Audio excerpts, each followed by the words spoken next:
Agora está sendo gravada a nossa aula de finanças corporativas. Para quem não me conhece, sou o Anderson Campos. Nós estaremos juntos na disciplina de finanças corporativas nesse quadrimestre, que será mais uma vez. Né? Um momentinho, vou apresentar para vocês o plano de ensino. Eu estou usando tanto o computador como o celular para caso de falhas. Tá? Então, por isso que eu estou usando o áudio no celular, a câmera e a apresentação no computador. Tá bom? Tem dois recursos, um Wi-Fi. Então vamos lá, vou apresentar aqui o plano de ensino para vocês.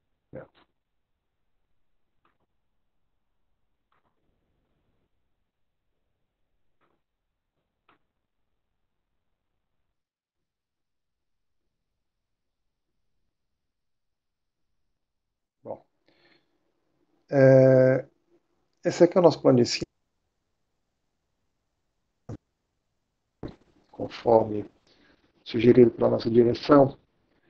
Nós teremos aulas, obviamente, nos segundos horários noturno, ou na terça-feira, e no primeiro horário da sexta, né? 19 a 21. O objetivo geral aqui da disciplina obviamente, como o nome sugere, finanças corporativas. Então, decisões que são tomadas tem a ver com decisões de investimento.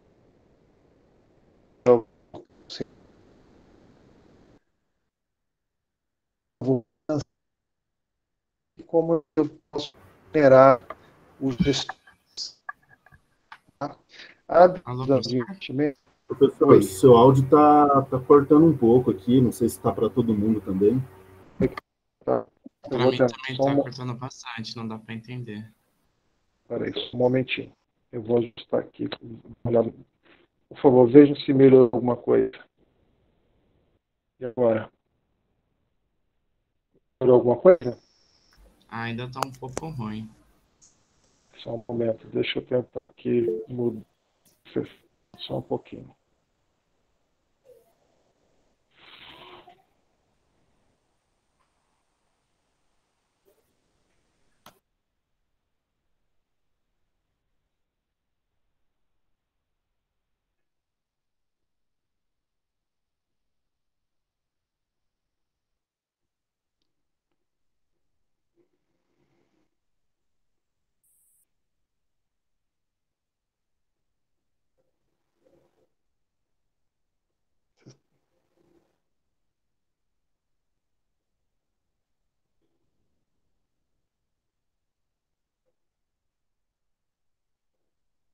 Oi, alô.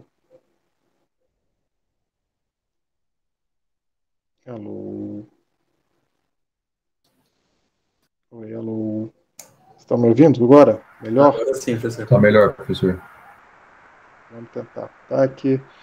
Esse horário de noite, eu preciso manter a porta aqui fechada. E aí o sinal da internet fica um pouquinho pior, tá? Então, estou tentando aqui conectar por um outro antena de Wi-Fi aqui. Vamos ver se vai dar certo. Então, voltando aqui ao nosso plano de ensino. Então, estava comentando que as nossas aulas são às terças e sextas, né? Terças no segundo horário, na sexta no primeiro horário, e que as principais decisões de finanças corporativas têm a ver com decisões de investimento, ou seja, onde vou alocar o dinheiro, né? Decisões de financiamento, como é que eu financio a empresa, né? E como eu remunero os acionistas, que é uma parte que está ligada também com a parte de financiamento, né? Mas quais são as formas de eu devolver alguma remuneração ao acionista? A parte de decisões de investimento, pelo menos as principais técnicas, elas são abordadas em engenharia econômica, tá? E nós vamos trabalhar aqui um pouco mais a parte de, como está ali na ementa embaixo, a parte de análise de demonstrativos financeiros, né, que ajuda a fazer diagnósticos, a entender como a empresa está, tanto operacionalmente como endividamento e liquidez. Né? Vamos trabalhar lá no final, a parte de política de dividendos tem a ver com essa remuneração dos acionistas, E a parte de planejamento de curto prazo tem a ver com capital de giro, nós vamos ver também com a parte de alavancagem financeira e estrutura de capital, que são a parte de financiamento de médio e longo prazo que a empresa faz. Tá? Então, tudo isso nós vamos abordar dentro da disciplina. Está um pouco diferente lá no nosso catálogo de disciplinas, a recomendação. O correto é que essa contabilidade básica, até porque nós vamos fazer análise de demonstrativos financeiros, e é difícil fazer análise se você não conhece um pouco de contabilidade básica, onde são apresentados os principais demonstrativos financeiros e alguns conceitos, né? A parte de engenharia econômica eu preciso um pouquinho, tá? Até menos, mas a gente seria o ideal. Está diferente lá no nosso catálogo, porque nós até detectamos um problema, catálogo de disciplinas, pedimos a alteração, mas dada a pandemia, aquelas condições do ano passado, isso não foi implementado, mas deve ser em breve, tá? Pelo menos a notícia que eu tenho. Nós estamos trabalhando num quadrimestre suplementar. Esse aqui, bom, é um quadrimestre remoto, né, mas ele continua sendo regido pela uma resolução e com algumas regras especiais.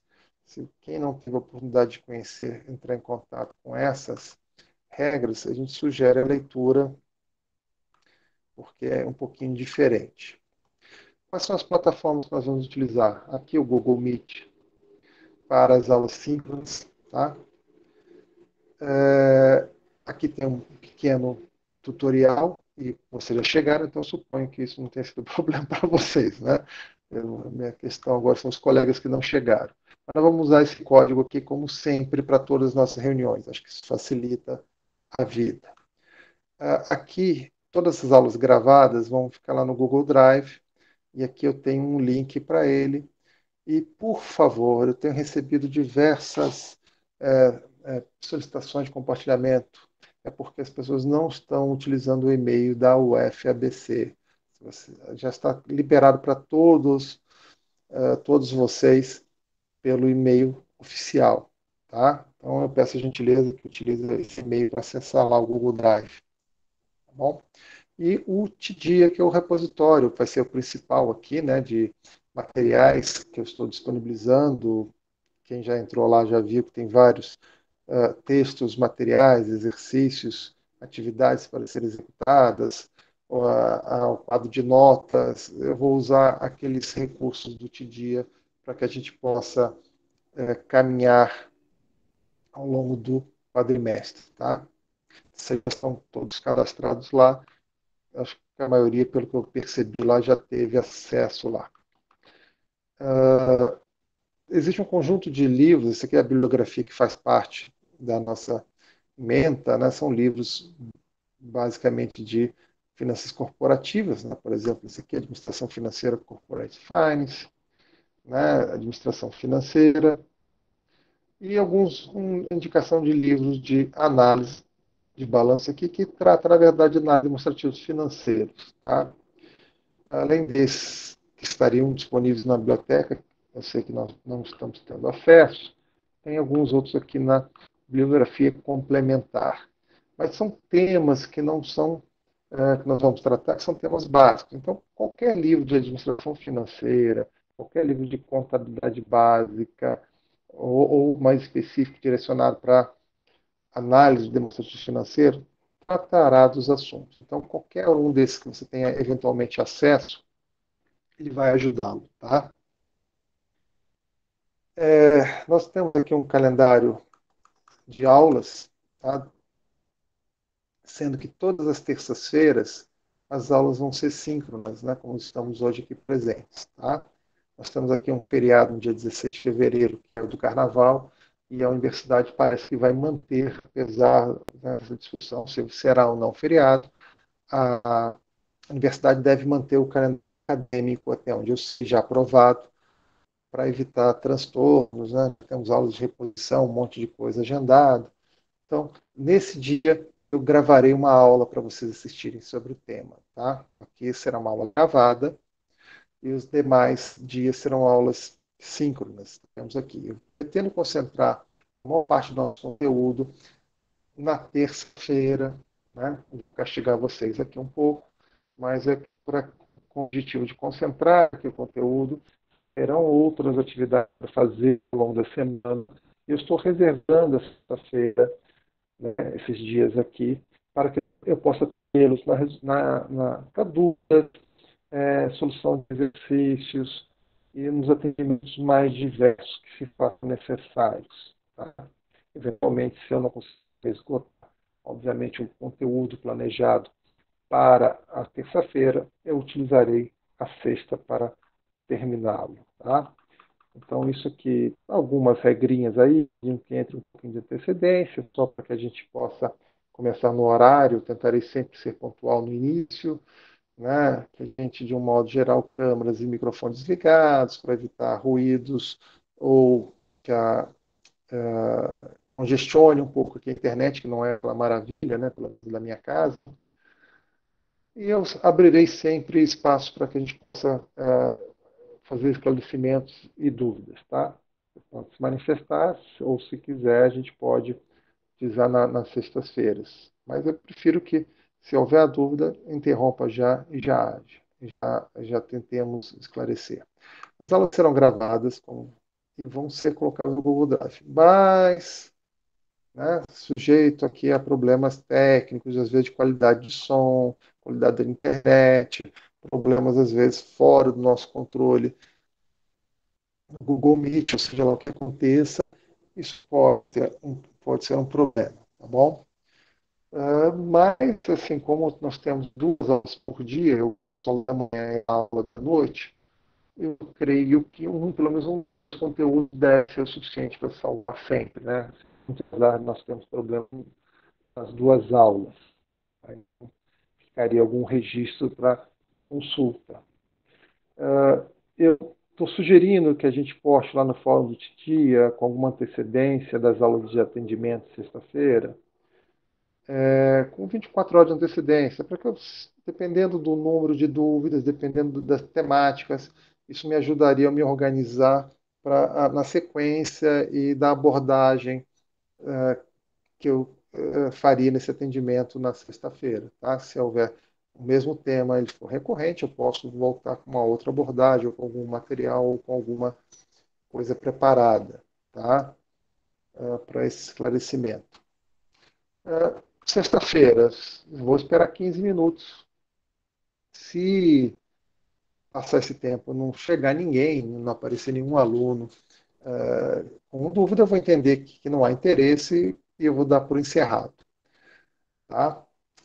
Mas se houver muita demanda, ou efeito contrário, é claro que nós vamos ficar limitados ao horário da aula, por razões óbvias, né? Porque vocês teriam outras aulas, mas se necessário, se acontecer, a gente pode agendar um atendimento extraordinário e caso seja preciso, inclusive aos sábados, para que a gente atenda essa demanda de esclarecimento. Tá? A ideia é que vocês não precisem ficar com dúvidas. A avaliação em 2 passos. Um passo que eu chamo de processo, que é essa lista de exercícios que eu vou fazer ao longo do curso, que valerão já 35% da nota, e uma avaliação final lá, valendo 65% da nota, tá? No final do quadrimestre.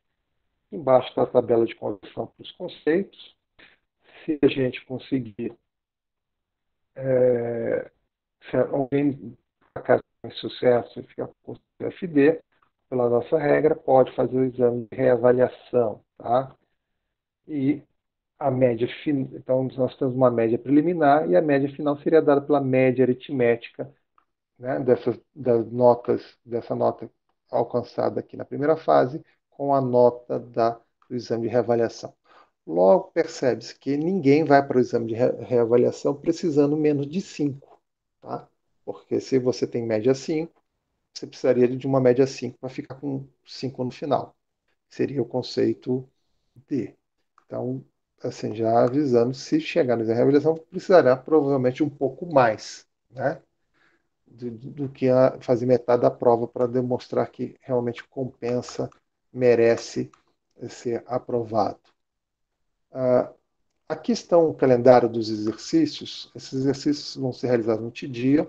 Essa primeira aqui já está disponível lá, tá? Vai ser um tema da aula de hoje. Aqui tem os pontos, a tabelinha dos pontos, as datas de início e término. O início significa eu estou abrindo a atividade para que ela possa ser executada no dia, e aqui encerra-se neste dia. Normalmente abrirá na terça de manhã e se encerrará numa quarta de manhã, ou seja, esse prazo aqui é um prazo elástico, um prazo de mais de uma semana para realização. Então, assim, eu tenho certeza que em algum momento você vai conseguirá colocar na sua agenda para executar. Não será por falta, a princípio, de sobrecarga disso aqui, porque não são exercícios, né, tão longos. É uma forma de você manter contato com a disciplina, de você ir realizando as atividades, vendo, verificando se você está realizando as leituras, o que é proposto, né? Que você vá acompanhando e desenvolvendo ao longo do quadrimestre, seus conhecimentos, tá? Então tá aqui. Então, mais ou menos uma semana, se encerra às 8 horas da manhã das datas especificadas. Cuidado, pelo amor de Deus, né? Já tive problemas isso aqui no ano passado, vou alertar. O TDIA tem um servidor, né, que tem um horário eventualmente que não era mesmo do horário de Brasília. Não sei se por conta de horário de verão, fuso horário, seja lá o que for, ele simplesmente encerrou antes daquele horário programado nosso, que seria um horário de Brasília. Tá? Mas como o tempo é tão elástico, por favor, não deixe para a última hora para evitar dor de cabeça quanto a isso. Tá? Entregar em 8 horas da manhã do último dia, pelo amor de Deus. Né? Por favor, não cheguemos a esse ponto. Né? Então, não vamos aceitar a realização de exercício fora do prazo estabelecido. Vocês terão duas tentativas. Duas tentativas quer dizer duas submissões, mas você pode, na execução do exercício, salvar e continuar num segundo momento. Se por acaso bateu algum arrependimento grande, que, olha, não sei, eu fiz alguma coisa que eu não deveria ter feito, você tem uma segunda chance de submeter. Mas a nota que será registrada para efeito de avaliação, vai ser sempre a da última submissão. Então, se você fez duas tentativas, a nota da segunda é que vai valer, independente do nível de acerto da primeira. Após o encerramento do prazo, você terá um feedback, ou seja, sobre os acertos, né, as questões que você acertou e as questões que você errou, tá, e o conhecimento da sua nota. Então, isso será ao final do prazo, tá bom? Lá na avaliação final, pode ser tanto uma prova ou uma atividade integrativa. Isso aí eu vou estabelecer os detalhes um pouquinho mais próximo, né, conforme o nosso encaminhamento. É claro que o formato que eu optar pela prova final será o mesmo formato do exame de reavaliação. Tá? Eu devo manter assim, olha, eu fiz uma prova no modelo, o exame seguirá a mesma lógica, tá? Até para facilitar, a gente não ter que explicar regras diferentes, e você já experimentou uma vez na avaliação final, você já tem a ideia do que poderá ser cobrado no exame de reavaliação. Aqui estão as datas de avaliação, aqui tem um pequeno erro, né, que obviamente era para ser abril, onde está dezembro. Pelo nosso regulamento, precisa ficar 72 horas aberto, e eu escolhi abrir de uma sexta-feira às 8 horas da manhã até às 8 horas da manhã de uma segunda. Espero estar colaborando com vocês em oferecer que essa avaliação seja feita em alguns dias que são de final de semana, né? Porque assim você teria mais tempo, quem é aqueles que estão trabalhando, estagiando, não teriam esses problemas, não precisariam se deslocar, né? Perder tempo no deslocamento. Então você tem um dia útil, que é para aqueles que precisam do dia útil, que seria sexta-feira, e aqueles que têm uma semana muito conturbada, ou seja, com aula ou com outras coisas, teriam um final de semana para se dedicar. Tá? Eu espero que essa seja uma boa fórmula, um bom momento. Então, tanto a, tanto a avaliação final como o exame estão previstos considerando essa lógica, tá bom? Só para lembrar que lá naquele regulamento específico, ele diz que quando você se matricula, você concorda com as regras, né? E, obviamente, também compromete-se com a autoria da execução de tarefas avaliativas da disciplina. Ou seja, né, você está concordando que você, né, assumindo um compromisso ético de você executar e fazer as suas atividades. Caso a gente, né, detecte qualquer evidência de desvio, né, desse comportamento, através de plágio, terceirização, qualquer que seja, você está automaticamente reprovado, tá bom? E a partir desse momento aqui, eu tenho detalhado, eu não vou mostrar todos, vocês têm esse material à mão de vocês, mas eu tenho um planejamento do que a gente pretende entregar de conteúdo e de que precisamos fazer. É claro que isso aqui é um plano que tem um caráter orientativo. Se a gente tiver adequado conforme necessidades acadêmicas, didáticas, o motivo de força maior, além da nossa capacidade, né, uma coisa que impeça, a gente tem que ajustar isso aqui para o bem do curso. Tá? Então, por exemplo, cada uma das semanas que estão daqui para baixo, numeradas com semana 1, 2, 3, daí em diante. Eu apresento o início, considerando que para nós a semana começa na terça-feira, de uma terça até a próxima terça-feira. Tá? Nesta semana, então, a gente, por exemplo, agora temos um objetivo: conceito de maximização de valor da empresa e alguns conceitos de contabilidade básica. Métodos, temos a aula síncrona, o atendimento. Vocês têm nesse prazo de uma semana, ainda é sugerido que vocês façam a leitura desse texto que já foi fornecido, e nós temos aqui exercícios, por exemplo, um exercício de revisão de contabilidade, tá? E temos lá à disposição para ser feita uma avaliação valendo 5 pontos, que é da função objetivo da empresa. Então, essas coisas estão dentro do escopo da semana, que é o ideal que você faça, tá? É a sugestão de encaminhamento para que a gente possa ter um bom desempenho ao longo do quadrimestre. Dúvidas sobre esse plano de ensino? Alguma coisa que eu possa esclarecer nesse momento para vocês?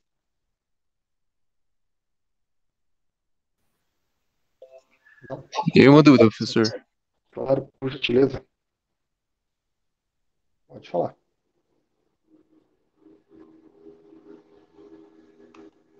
Oi, desculpa, não estou ouvindo. Oi, alô? Alô? Alô? Acho que a pessoa caiu. Caiu? É isso que eu estava com medo que tivesse sido eu, né? Eu não vi quem fez a pergunta, porque quando eu estou projetando a tela, né, eu não consigo ver o nome das pessoas que estão. Opa, alô? Oi, voltou? Giovanni, Voltou, você... isso. Não, eu só falei que não tinha nenhuma dúvida, não. Valeu. Ah, tá ótimo, então. Desculpa, achei que... Então, perfeito. Tá? Qualquer coisa, se passar de hoje vocês lembrarem, me perguntem depois. Então, Oi, tá bom? professor. Eu tenho uma dúvida. Esses exercícios de 2 horas, onde eles estão mesmo? Eles são diferentes daquela avaliação do TDIA, certo? Depende. Alguns exercícios, esse especificamente, ele que vai ser cobrado no TDIA. Ele está sendo fornecido para você executar durante essa semana e você tem a próxima semana para ir lá no TDIA e inserir as respostas, que são sobre este tema. Tá? Ah, Então, ok. Beleza. então, Obrigada. então, assim, mas não é regra. Alguns primeiros, nós estamos numa curva de aprendizado, de operação, são assim: eu forneço o exercício no papel e peço para vocês entrarem com as informações no TDIA. Mais na frente haverão exercícios diferentes, entre os que eu ofereço para vocês a lista, que você pode imprimir e trabalhar, né, no PDF, e o exercício que estará no TDIA será ligeiramente diferente. Tá bom? Tá. Nós temos os Beleza. dois casos. Aí, nos casos que tiver lista, a gente entrega a lista aí, o exercício do dia ou só do dia? Não, o que vale a nota é a do TDIA. O exercício que eu estou oferecendo no PDF é para que você possa praticar e tirar suas dúvidas. Tá É bom. um preparatório, porque a gente pode usar, por exemplo, as aulas de atendimento para resolver, para fixação de conhecimento. Então, eu posso usar essas aulas de sexta-feira e a gente pode resolver juntos esse exercício. Provavelmente você deu conta de fazer essa lista que eu te dei em PDF, você estará bem preparada para fazer as do TDIA, que são do mesmo tema, lógico, só com eventualmente com algumas formas ligeiramente diferentes de cobrar aquela temática. Entendi. Obrigada. Tá? De nada. Então, vamos dar início aqui.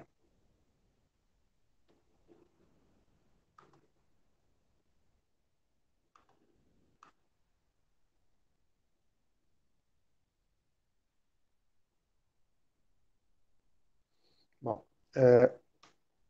então, comentar para vocês a questão do objetivo da empresa. Se nós estamos falando de finanças corporativas, nós temos que pensar, bom, legal, as pessoas, nós falamos, tem que tomar decisão, tem que tomar decisão de investimento, decisão de financiamento, decisão de remuneração dos acionistas, mas por que critério que eu devo tomar essas decisões? Tá? Lembrando sempre que nós estamos dentro do campo das ciências sociais aplicadas, então aqui as respostas nunca são certas, garantidas, né? Elas compõem-se de algumas visões, algumas teorias e algumas argumentações. Tá? Eu vou apresentar para vocês uma visão que tem bastante apoio dentro da área de finanças, que foi apresentada e discutida por esse sujeito aqui, que já concorreu algumas vezes ao prêmio Nobel, né? É o tal do Michael Jensen. Ele fala nesse texto dele sobre a maximização de valor, a teoria de stakeholder e essa função da empresa, né? Como é que deveria ser. Ele questiona se, por exemplo, se a empresa, na hora que o presidente da sua empresa está lá tomando suas decisões, se ela deveria ter um único objetivo ou múltiplos objetivos, né? Tentar atender diversas demandas na hora de avaliar as suas decisões. E se, por acaso, nós concordarmos que deveria ter um único objetivo, se forem múltiplos, não tem problema, cria-se uma lista de objetivos. Agora, se a gente chegar à conclusão que talvez devêssemos ter apenas um único objetivo, qual seria esse objetivo? Ele coloca isso porque ele faz uma discussão entre duas visões, tá? Uma visão da teoria dos stakeholders. Stakeholders aqui uma ideia de pilar ou pilares, né? Onde quem seriam esses pilares da empresa? É o que essa figurinha aí do lado mostra, tá? Seria, por exemplo, fornecedores, a sociedade, o governo, os credores, os acionistas externos da empresa, seus clientes, os proprietários ou acionistas, né, majoritários provavelmente da empresa, os gestores e os seus empregados. Há diversas pessoas que têm interesse na empresa e, portanto, seriam seus pilares. Tá? Então, nós temos uma teoria que fala que, olha, nós devemos nos preocupar com todos esses caras aqui. Obviamente, como todos esses caras têm objetivos e necessidades e interesses diferentes, seria eu gerir através de múltiplos objetivos.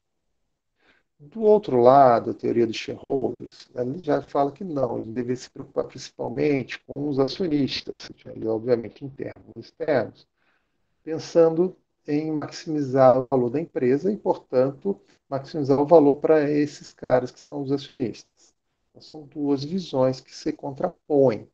Tá? Então, nessa discussão, né, para decidir o que é melhor, segundo a teoria de shareholders, ela prediz que deveríamos ter um único objetivo e esse objetivo deveria ser, né, considera um objetivo de longo prazo, que é aumentar o valor de mercado da empresa, ou seja, maximização de valor. Toda vez que a empresa, como um todo, aumenta seu valor, obviamente, nós estamos deixando os acionistas mais ricos. Tá? Então, essa é uma visão. A teoria dos stakeholders, como eu comentei, ela se contrapõe porque ela diz, não, espera aí, você não pode pensar apenas numa parte, eu deveria pensar em todos os stakeholders, todos aqueles caras que eu comentei com vocês. Eu deveria olhar o interesse de todos eles. Tá? E aqui inclui, né, todos os indivíduos ou grupos que podem substancialmente afetar, ou ter o seu bem-estar afetado, ou afetar o bem-estar da empresa, apenas aqueles que têm interesses financeiros, né? Não os acionistas e credores, mas também empregados, clientes, a comunidade, o governo. Tá? A gente já percebe aqui que, por exemplo, o discurso moderno hoje mais predominante é que se deve preocupar quando se fala em responsabilidade social, responsabilidade ambiental, né, quando nós estamos falando uma série desses cuidados, e isso está cada vez mais forte, essa discussão, nós estamos falando basicamente, envolve parte da teoria dos stakeholders. Tá? Que nós devemos estar preocupados com tudo isso, as empresas deveriam ser empresas, né, não só sustentáveis do lado financeiro, mas sustentáveis pelos pelas outras dimensões dela do que afeta. Portanto, e tudo isso que nós vemos no noticiário tem a ver com os stakeholders. Tá? E já vou adiantar um pouquinho. A visão que eu vou apresentar aqui ela é um pouco crítica da teoria, né, que embasa esse conhecimento. Eu vou dar um argumento, né, de novo, que estou falando da uma área de ciências sociais aplicadas. Tá? Então, o que o Jensen propôs? Olha, vamos pensar o seguinte. Primeiro, empresas deveriam não buscar a maximização de valor. Né? Para isso, ele propõe separar o problema em duas questões. Deveria ser um único objetivo? Então, ele vai primeiro analisar esse ponto aqui, a discussão dele. Vou apresentar para vocês os argumentos. E no segundo, se for um único objetivo, seria sentido, como propõe a teoria de shareholders, que deveria ser a maximização de valor? Tudo bem. Ou então ele abre até mão, ele expande. Não, mas pode ser qualquer outra coisa. Poderia ser, por exemplo, manutenção de empregos, que seria alguma coisa muito desejável, por exemplo, para os seus empregados da empresa. Poderia ser a melhoria do meio ambiente, ou algo desejado pela sociedade como um todo, pela comunidade, pelo entorno, pelo menos, mais diretamente. Então, a discussão ele desenvolve o problema. Ele vai argumentar primeiro sobre que você ter múltiplos objetivos, na verdade, é não ter objetivo. Aqueles problemas que nós temos na vida, né? Eu quero ser um atleta profissional, eu quero ser um estudante brilhante e um profissional na empresa também. Não dá. O dia tem 24 horas, os meus recursos são limitados, eu não consigo, e alguns desses são contraditórios. Então, já estão disponíveis lá no TDIA, tá? Os slides. É impossível que a gente consiga desempenhar, por exemplo, essas três funções muito bem. Então, eu ainda quero ser um pai presente. Então, eu quero ser um profissional sensacional, né? Muito bom, reconhecido na minha área. Quero ser um atleta profissional. Imagina que eu gosto de correr, quero gostar de correr maratonas.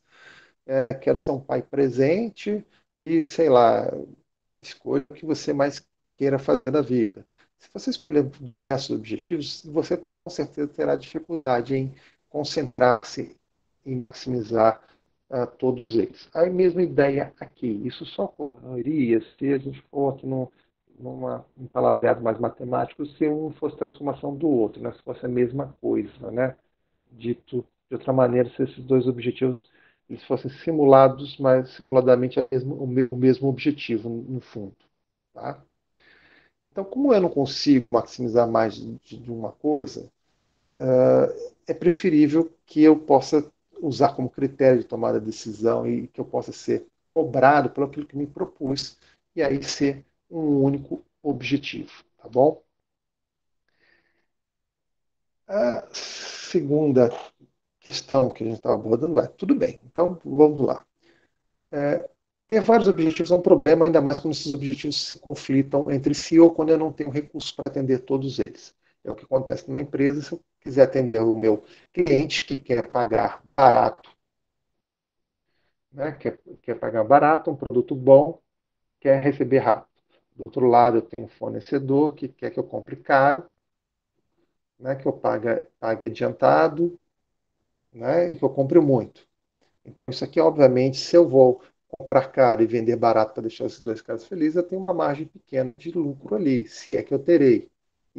Mas os meus funcionários também gostariam de ser bem remunerados. Mas se eu tenho uma margem de lucro pequena ali desse resultado entre o que eu vendo e o que eu compro de matérias-primas, por exemplo, vai sobrar pouco dinheiro para que eu possa fazer tudo que eu necessito. Por exemplo, remunerar bem os, os meus funcionários, que eu possa remunerar bem os acionistas, que eu possa pagar impostos altos. Então, a gente percebe que a dificuldade de conviver com múltiplos objetivos dentro da empresa. Sem contar que alguns dizem até que os gestores gostam desse conflito porque ele sempre pode dizer que ele foi bem sobre uma, ou seja, a tal da accountability, ou seja, o nível de cobrança sobre ele, quando você tem múltiplos objetivos, ela é reduzida. Então, poxa, mas o lucro não foi muito bom da empresa. Ah, mas a empresa foi a melhor, ela saiu na revista como a melhor empresa para se trabalhar. Os empregados estão satisfeitos. Então, ou seja, se você cobraria ela por desempenho do lucro, você teria um outro objetivo que você atendeu de uma forma melhor. E isso reduz alguns níveis de cobrança do que podem ser feitos. Tá? Então, assim, de novo, múltiplos objetivos é conflitante. Agora, a ideia é se o maximização de valor seria o objetivo principal e adequado que a empresa deveria perseguir. A ideia é que há pelo menos temos alguma história, né, porque ele faz esse confronto. Olha, os 200 anos de estudo de economia e finanças, né, já temos algum histórico dentro da área de conhecimento, dizem que sim, que de um modo geral, o bem-estar social é maximizado quando as empresas de uma economia maximizam o valor da empresa, o total delas. Ou seja, quando as empresas crescem, né, isso é um processo de geração de riqueza. Essa riqueza, de alguma forma, ela é distribuída, e aqui é o segundo ponto que depois eu vou comentar um pouquinho, a questão da distribuição dessa riqueza que é gerada pelas empresas. Mas elas geram riqueza, as riquezas vão se espalhando. A gente pode olhar que grandes nações têm grandes empresas, ou empresas bem-sucedidas. Isso faz parte da nossa história. Tá? Porque ele cita 200 anos, porque essa teoria de stakeholders ela é mais recente, ela é da década de 60, mais ou menos. Tá bom?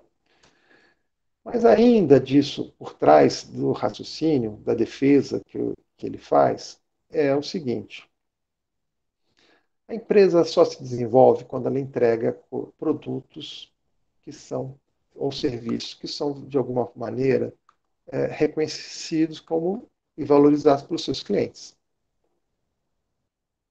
Né? Então, eu entrego alguma coisa, obviamente, mais do que o consumo, ou seja, eu gero aqui um valor agregado positivo nessa atividade, ou seja, o meu cliente está disposto a pagar mais do que eu gastei de recurso para que eu consumir na produção deste bem ou serviço.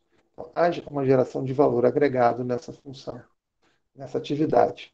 E eles estão reconhecendo porque eles estão pagando esse prêmio por isso. Se a gente associar ainda que, né, recursos consumidos, voltando no papel de recursos consumidos, como a economia bem diz, os recursos são escassos.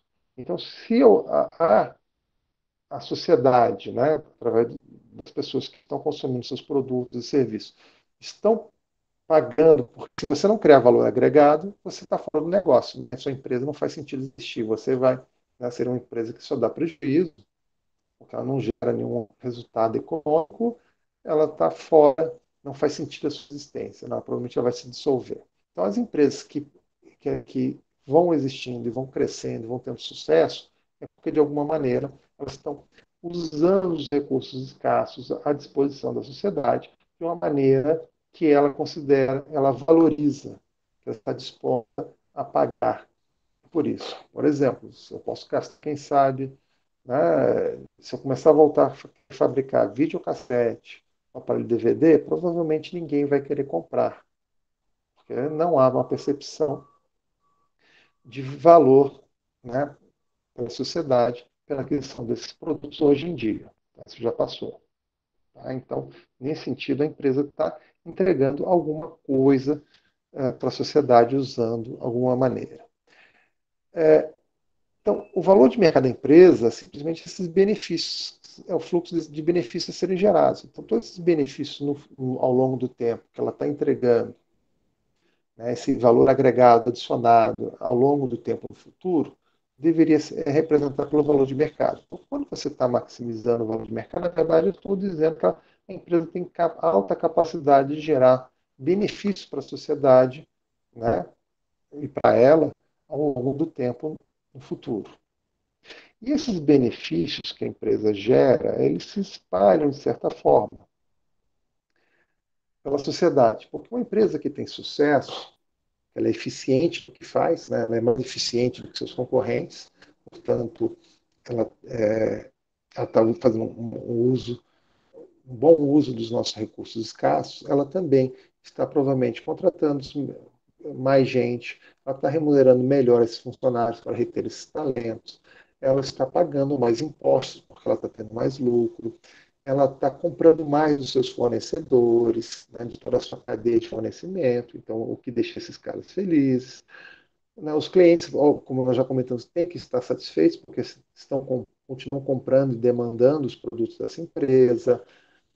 Então, essa empresa ela está, de alguma maneira, distribuindo através desses canais, né, remunerando os acionistas, o banco que empresta o dinheiro, o banqueiro vai dormir, o credor vai dormir sossegado, porque sabe que a empresa está numa boa situação financeira, que ela vai pagar os juros, né, vai pagar o financiamento de modo adequado. Então, assim, esse benefício desse crescimento da empresa se espalha por todos esses canais. Né?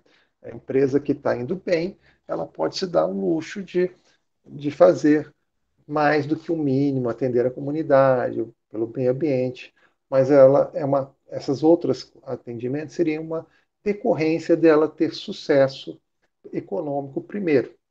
Né? Numa empresa que não tem sucesso econômico, não pode se dar ao luxo de fazer ir além do que é o estabelecido pela lei, no mínimo necessário. Então, o que nós estamos dizendo é, as empresas que dentro do que a sociedade estabelece como regras, para isso nós criamos lá nossas leis, né, nossos códigos de conduta, como a empresa deve se comportar, quais são as regras do jogo. Né? Imagina um basquete ou futebol. Estabelece a regra do jogo. Dentro daquelas regras, aquele que tiver melhores estratégias, melhores pessoas, souber se comportar melhor, vai ter um desempenho, vai se sobressair e vai permanecer. Né? Então, é isso. Então, caberia à sociedade simplesmente, dentro dessa lógica, estabelecer essas regras de concorrência, né, dizer quais são os padrões mínimos que nós desejamos. Por exemplo, você não pode poluir o ar, você não pode fazer uma concorrência desleal, você não pode subornar agentes fiscais, você não pode fazer práticas como dumping, você não pode poluir o meio ambiente ou né, o ar, ou as águas. Você tem que ter, né, você não pode usar trabalho escravo. Parece um absurdo, mas né, se a gente for lá para a China, são condições, por exemplo, um pouco mais desumanas no tratamento dos trabalhadores. Então, as condições mínimas que nós estabelecemos, dentro desse conjunto de regras, aquele que for melhor está valendo. Mas isso não tem que ser na ausência dessas externalidades. Tá? Então, por exemplo, na presença de uma monopólio, é claro que isso que eu comentei é um problema. Tá? Então, se temos outros tipos de externalidades que nós já vamos comentar, né, o critério de maximização de valor não funciona bem para o bem-estar social. Aqui nós teríamos um problema. Mas o que é sugerido é que, né, então, que por externalidades, as situações em que quem toma decisões não arca completamente com os custos e benefícios da sua escolha. Por exemplo, poluição da água. Se você estabelece a fábrica na beira do rio e você começa a poluir essa água, você não arca com a consequência dessa poluição, porque você continua recebendo a água limpa do rio acima, mas você piora a vida de quem está abaixo do rio. Então, eu não estou, obviamente, sofrendo as consequências disso. partir do momento que você cria lá uma legislação e uma fiscalização e diz quais são os parâmetros do que você pode ou não com essa água, você já está igualando, eliminando isso aqui, criando um incentivo para que a pessoa não polua, né? Que é o que a gente não quer. Nem que seja responsabilização criminal ou administrativa, por multa, seja lá qual for. Tá? Mas é claro que a solução desses problemas não é, na opinião do Jensen, dizer que, olha, que a gente deveria buscar maximizar algo diferente de maximizar o valor. Não, ele propõe o seguinte: o que está errado é que a gente precisa, na verdade, criar essa decisão de direito de decisão alienada necessário para eliminar as externalidades. É isso que eu estou falando, é criar multas, criar estratégias para que a gente ele não permita que o monopólio se forme, não permita que essas externalidades existam e que a gente possa coibir para o bem geral do ambiente de concorrência que a gente deseja para as suas empresas. Tá?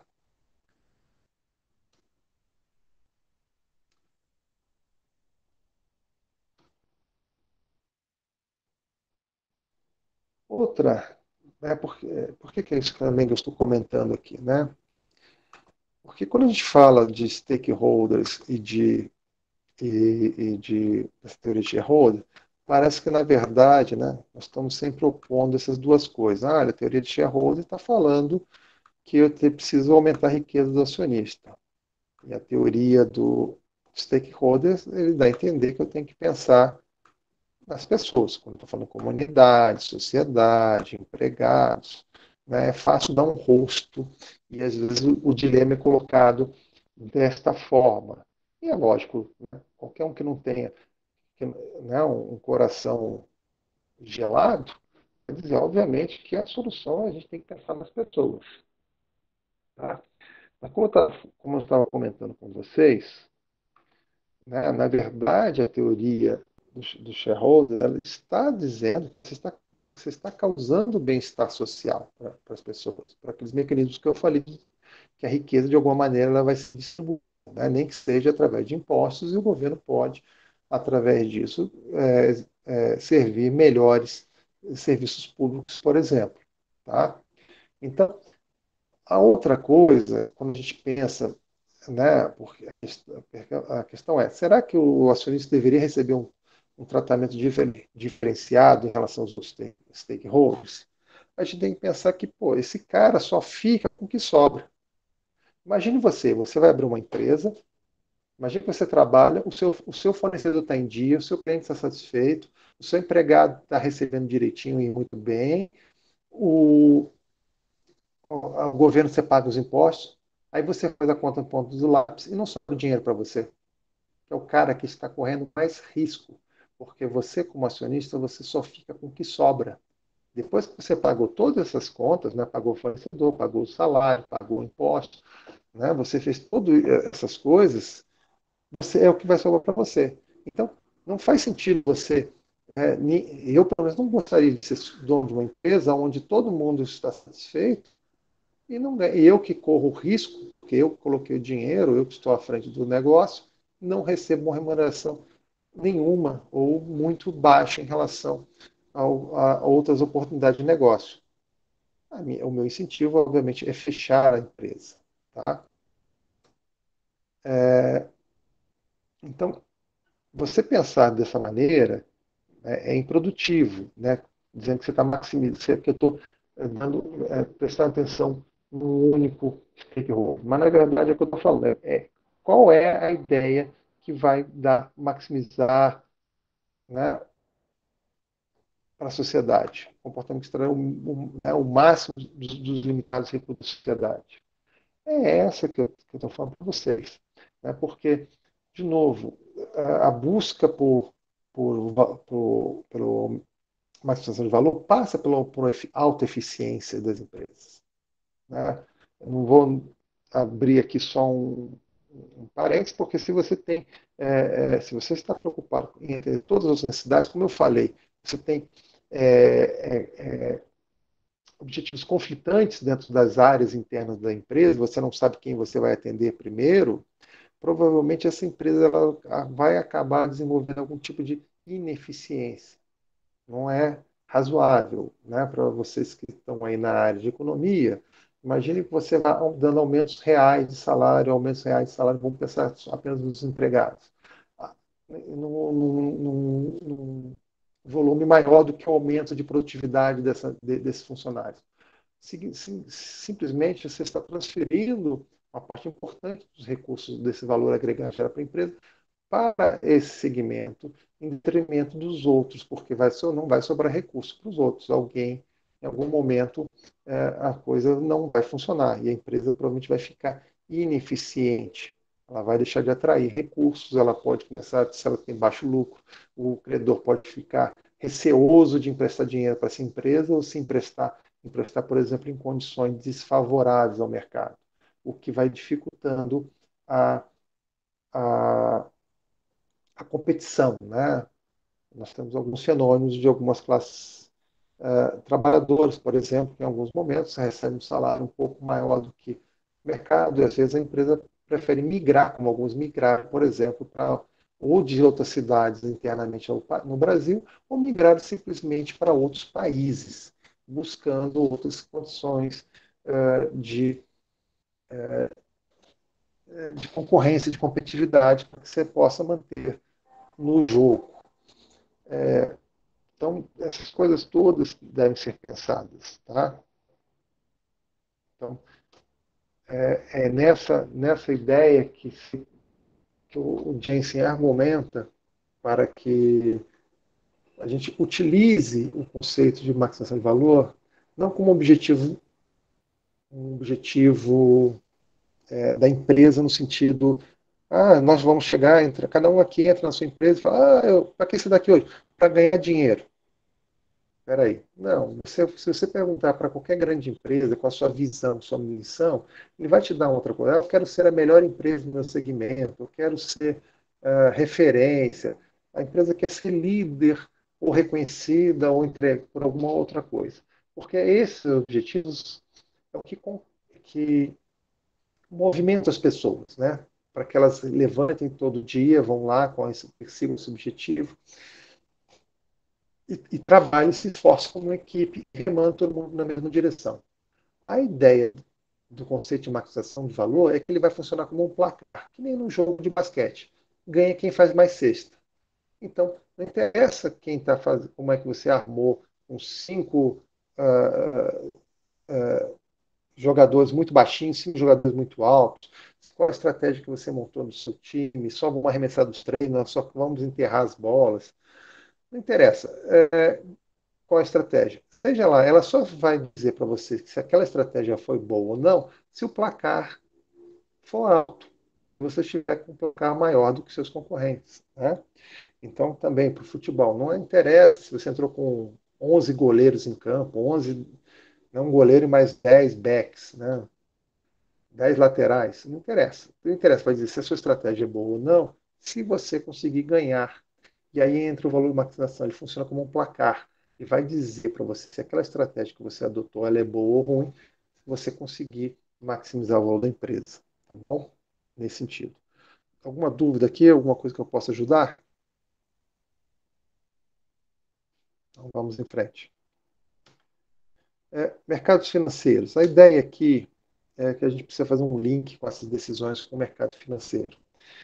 Para ter uma ideia aqui, só uma coisa bem lúdica, a ideia de que tem duas pessoas que têm um rendimento exatamente igual de R$ 100.000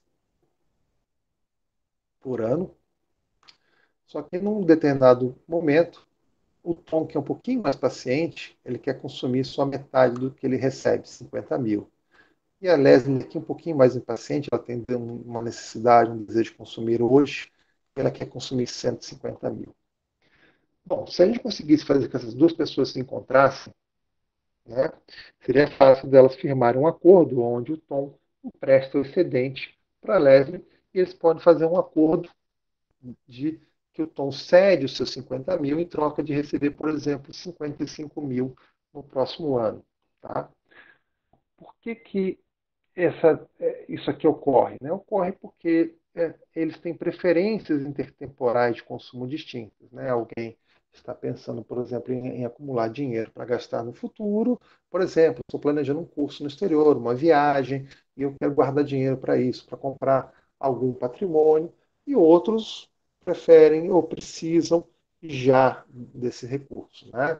Então, eu quero comprar hoje, eu não tenho todo o recurso, eu vou simplesmente utilizar de um empréstimo, né? O que eu estou fazendo, o que isso significa? Significa dizer que eu estou sacrificando a minha renda no futuro por diversos períodos, diversos anos. Se você comprar um imóvel financiado em 25 anos, você está sacrificando a sua renda, adiantando o dinheiro que você imagina que você vai ganhar daqui a 20 anos, né?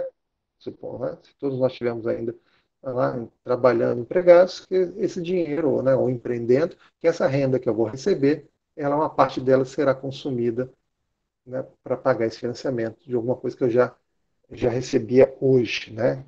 Então, você está gastando dinheiro que você nem tem ainda para os próximos 25 anos. Mas a ideia é que isso aqui, ao fazer esse acordo, eles criam um instrumento financeiro. Por exemplo, uma nota promissória.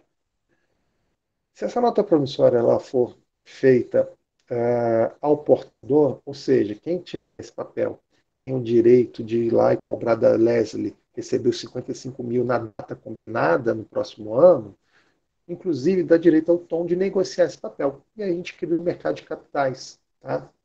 Nós podemos criar um mercado de capitais através da negociação dessas notas promissórias, né?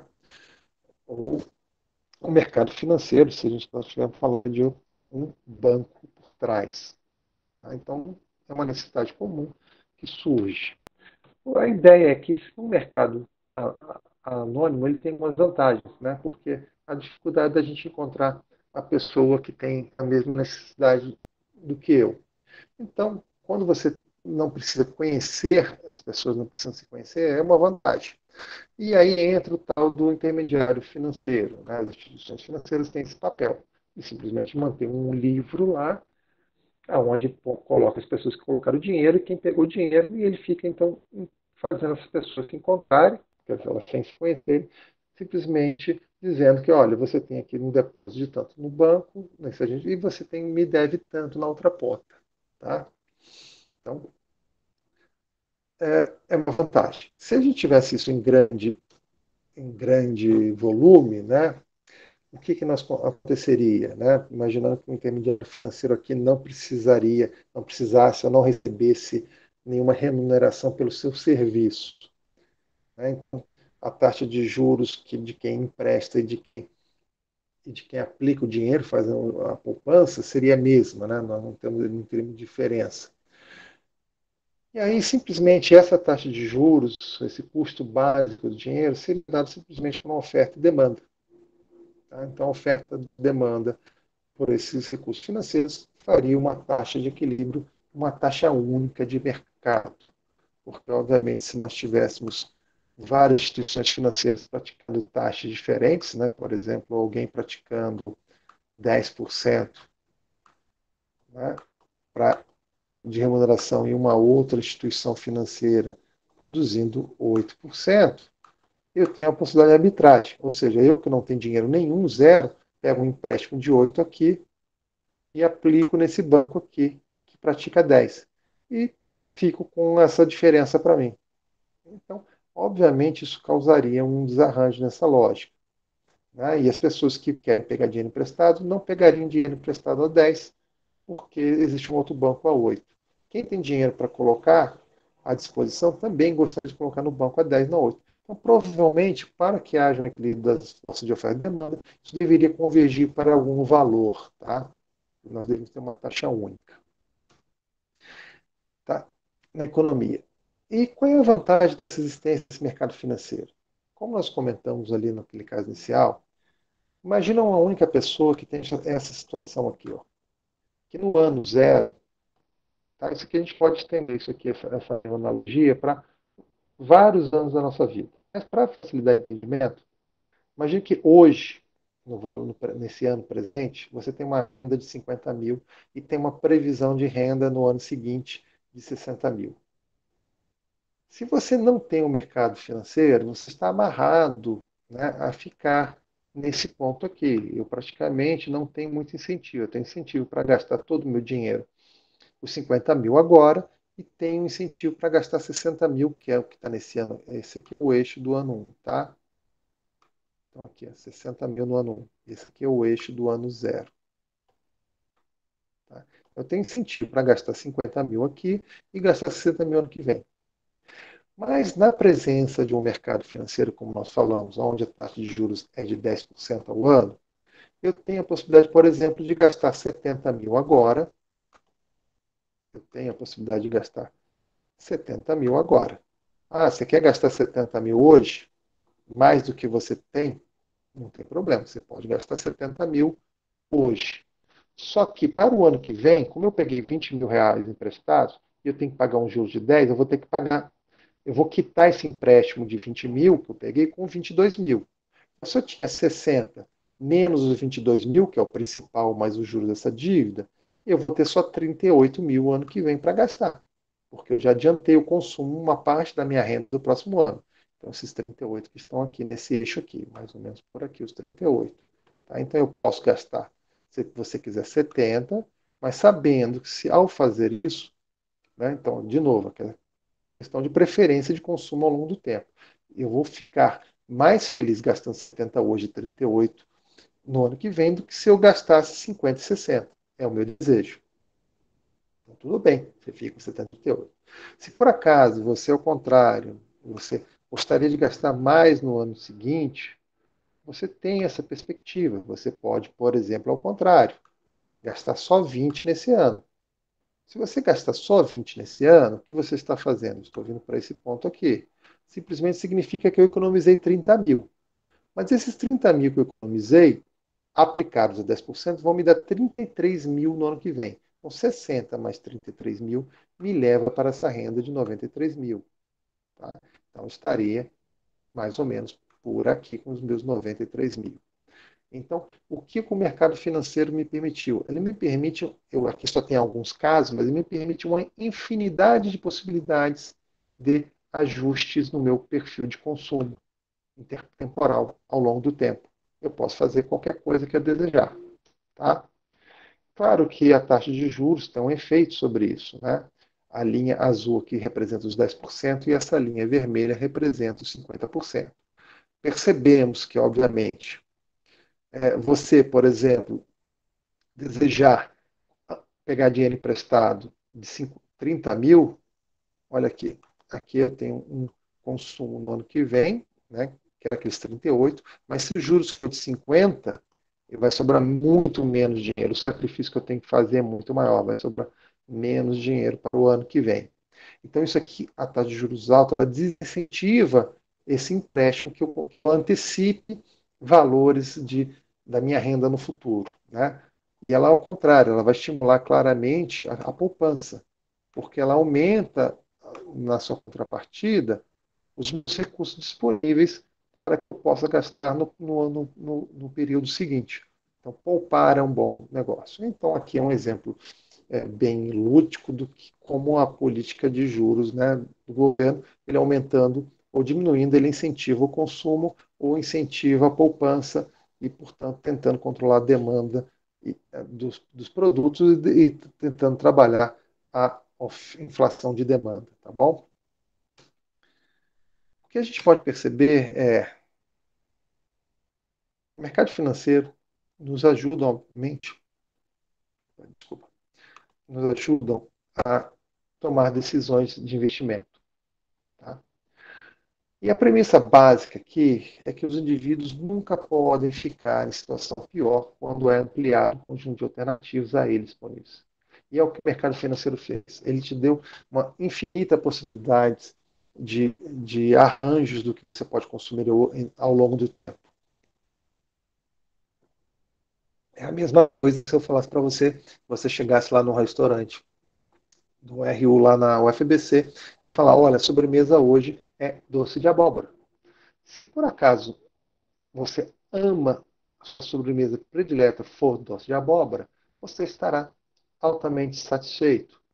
Mas se para alguém não é a primeira. Se eu aumentasse e oferecesse, por exemplo, pudim de leite condensado, opa, quem chegasse depois, ao poder escolher entre uma e outra, já estaria, né, aumentando as opções para essa pessoa que não tem o doce de abóbora como sobremesa predileta, ele vai ficar mais satisfeito em poder escolher. Se aumentar para colocar uma fruta, sei lá, morango, mais pessoas provavelmente conseguirão ficar satisfeitas porque estou aumentando as opções. Tá? Então, assim, se você já gosta de doce de abóbora, se fosse só ela ou tivesse 10 sobremesas, você vai continuar pegando o doce de abóbora. Mas então, aumentar as opções nunca vai te deixar pior. Ela vai, né, ela aumenta as chances de, na verdade, você ficar em situação mais, uma situação melhor do que estava antes, tá bom? Então, você sempre pode usar o mercado financeiro para ajustar sua poupança e consumo, tá? Através de captações e aplicações. E isso, como eu posso sempre trabalhar isso aqui, é igual chegar lá no restaurante universitário e encontrar diversas, né, infinitas possibilidades de sobremesa. Tá? Então, eu estarei melhor. Mas, além de me deixar melhor satisfeito, ela também me oferece, né, tanto para as empresas como para as pessoas físicas, ela também uma referência, porque ela funciona como um custo de oportunidade. Como assim? Olhemos esse exemplo aqui. Imagine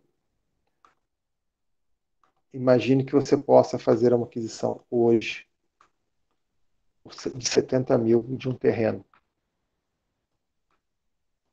E você tem a certeza que daqui a um ano você pode vender esse mesmo terreno por 75 mil. Então, alguém te oferece isso aqui é certo, sem risco. Tá? Você compra por 70 e vende o terreno por 75 mil um ano depois.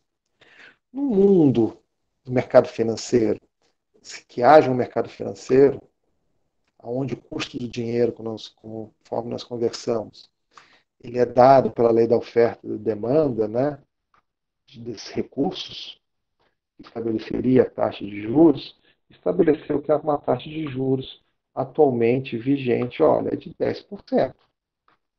É isso aqui que está valendo, pela quantidade de oferta e demanda de dinheiro. Então, se você tivesse os mesmos 70 mil que você tem, e você colocasse numa aplicação financeira no mercado, você obviamente alcançaria, daqui a um ano, no mesmo prazo, uma remuneração de 77. E com isso, nós podemos perceber que há eu posso escolher, né, se comprar ou vender esse terreno, ele é um bom negócio, comparando com a minha alternativa, que é o mercado financeiro, que é uma decisão basicamente de baixo risco. Tá? Então, claro que não faz sentido eu realizar esse investimento, porque eu preferiria ficar no mercado financeiro do que ir no fazer o investimento no terreno. Então, aqui o mercado financeiro. Suponha que, por acaso, não fosse 70 mil, mas fosse 80 mil. Opa, agora a coisa muda de conversa, porque em vez de ter os 75, eu posso chegar aqui e conseguir 80 mil. O que ele está me dizendo? Ele está dizendo para mim que esse investimento, ou seja, um investimento real, ele faz sentido. Faz sentido eu tirar o dinheiro da aplicação financeira e colocar na economia real, comprando terrenos. Então, essa lógica, quantas vezes vocês vão ver a Fiesp falando, a taxa de juros está muito alta, a taxa de juros está muito alta, ela inibe o investimento. É por conta disso. Porque se você tem um dinheiro no mercado financeiro dessa quantidade, você só vai fazer investimentos que têm um retorno superior a esse custo de oportunidade. Então, o mercado financeiro também ele começa a balizar para você quais são as boas decisões para a pessoa física, para a pessoa jurídica, né, para as empresas, quais são as boas decisões de investimento.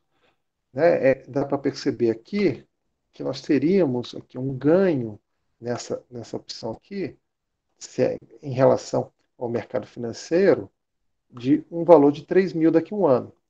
Se nós buscássemos, trouxéssemos esse valor de 3 mil reais a dinheiro de hoje, né? Lembrando, dinheiro tem valor no tempo.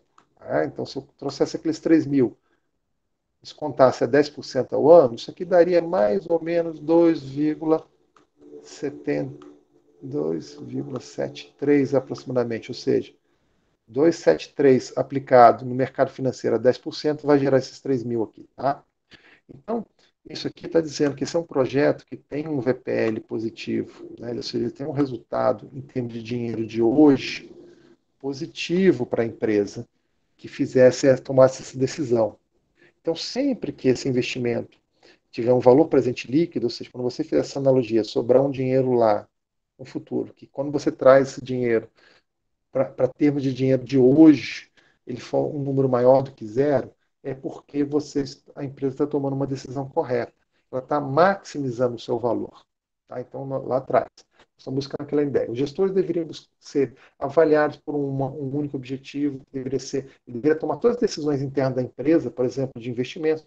Eu compro uma fábrica, eu compro uma máquina, vou alugar uma máquina, eu vou terceirizar, eu vou importar, eu mesmo fazer, eu vou lançar um novo produto. Todas essas decisões de investimento que a empresa precisa fazer, elas precisarão ter um VPL positivo, um valor presente líquido, né? Esse valor positivo para dizer que você está criando valor. Isso aumentaria o valor da empresa. Tá? Então, seria uma maneira objetiva da gente mensurar e implementar aquela decisão que seria salutar para a empresa de maximizar o valor dela, tá? Usando como referência o custo de oportunidade, né, de outras alternativas. Aqui, no caso, nós estamos utilizando o mercado financeiro. Nós teremos no futuro aulas específicas sobre risco-retorno. Aqui nós estamos num mundo que não tem risco, tá? Como é que eu ajusto essas coisas pelo risco? Tá? Então, por enquanto, é isso que a gente precisa entender. Que o mercado financeiro me fornece um nível de referência, um custo de oportunidade. Se eu tomar decisões que têm um valor presente líquido positivo, significa que eu estou maximizando o valor da empresa, e é isso que eu deveria perseguir para a minha empresa. Então, os gestores deveriam somente tomar decisões cujo valor presente líquido sejam positivos. Tá? Porque, como nós mencionamos, são eles que aumentam o valor da empresa, né, que estaria em linha com aquilo que nós conversamos. Uma última pergunta aqui nós vimos que às vezes pessoas têm preferências intertemporais de consumo diferentes.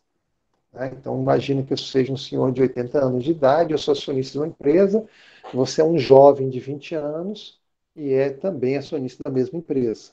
E hoje está fácil disso acontecer, né? Porque o mercado financeiro muda, né? Hoje ele é acessível às pessoas, ou às vezes através de um fundo de investimento, um fundo de ações que você esteja aplicando.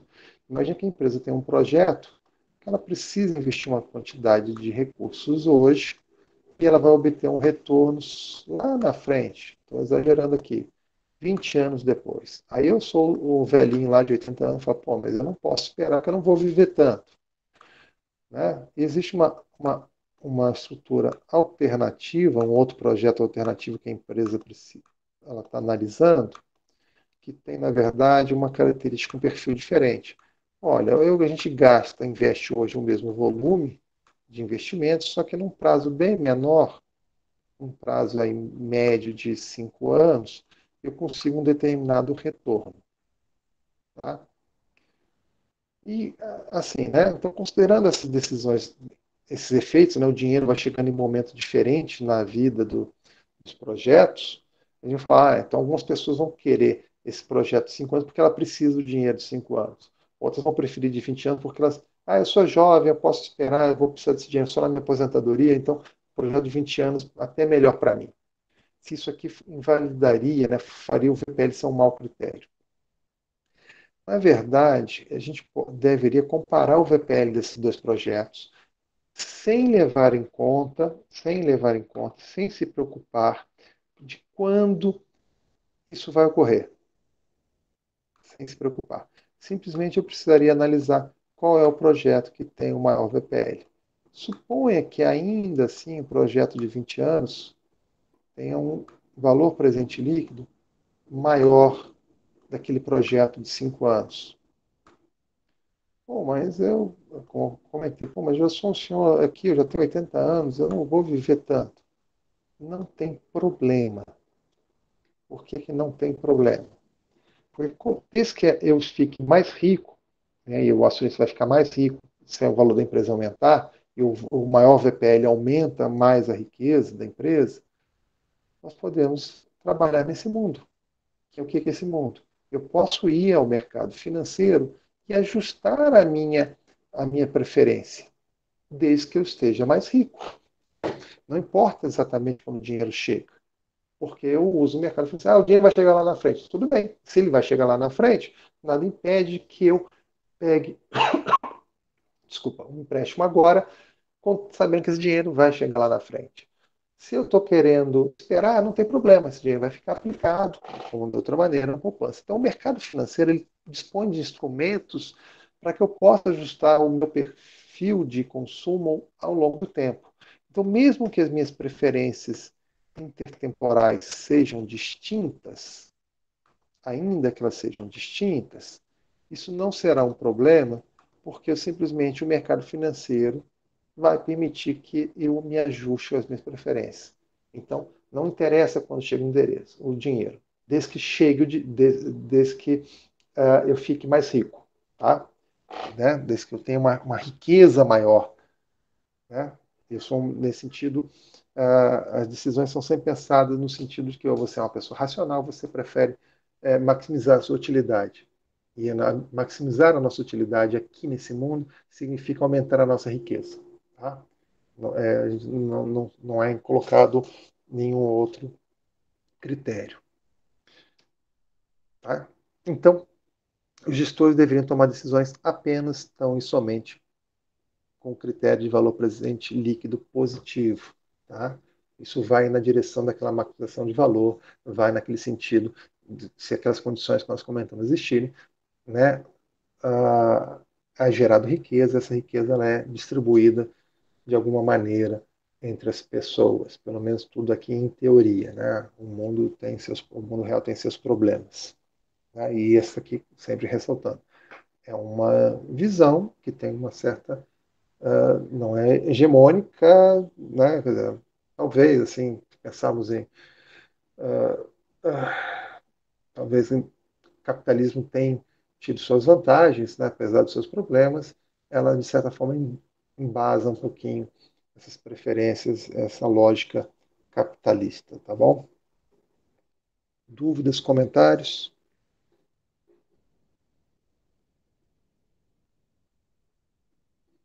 Opa, o bom de dar aula no segundo horário é isso. Dúvidas? Que dúvida, professor? Vamos lá. Nós precisamos ir para a segunda parte, que é uma brevíssima revisão de contabilidade, tá?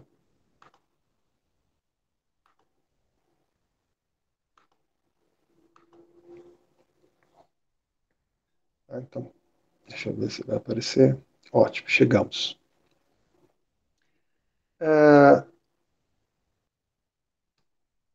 Aqui eu estou citando, né, enumerando aqui 2 livros de contabilidade do professor Eudicibus, né, esse nome é o professor Sérgio, né, sobre o nome dele, Eudicibus, e o professor Marion, no primeiro.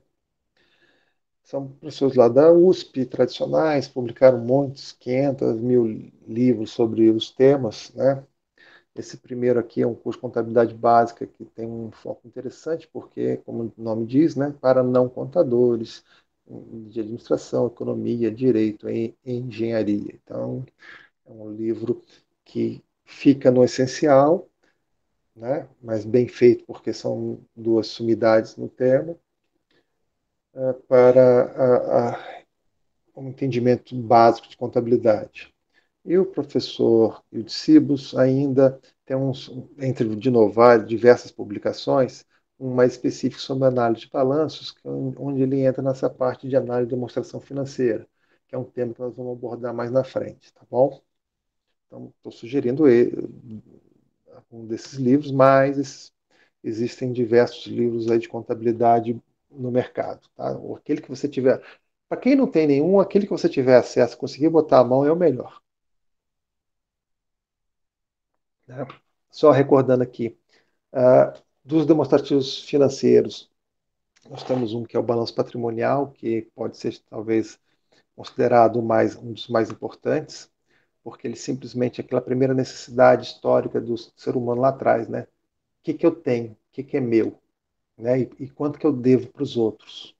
Então, desde quando, né, para quem já plantava na economia agrícola ou pecuária, quem tinha ovelha, criação de animais, precisava em algum momento saber o que você tinha, né? E o que você e o que você devia, como é que aquilo era montado. Então, o ativo, que são todos os bens e direitos, eles caracterizam-se pelas decisões de investimento, ou seja, de alocação de recursos.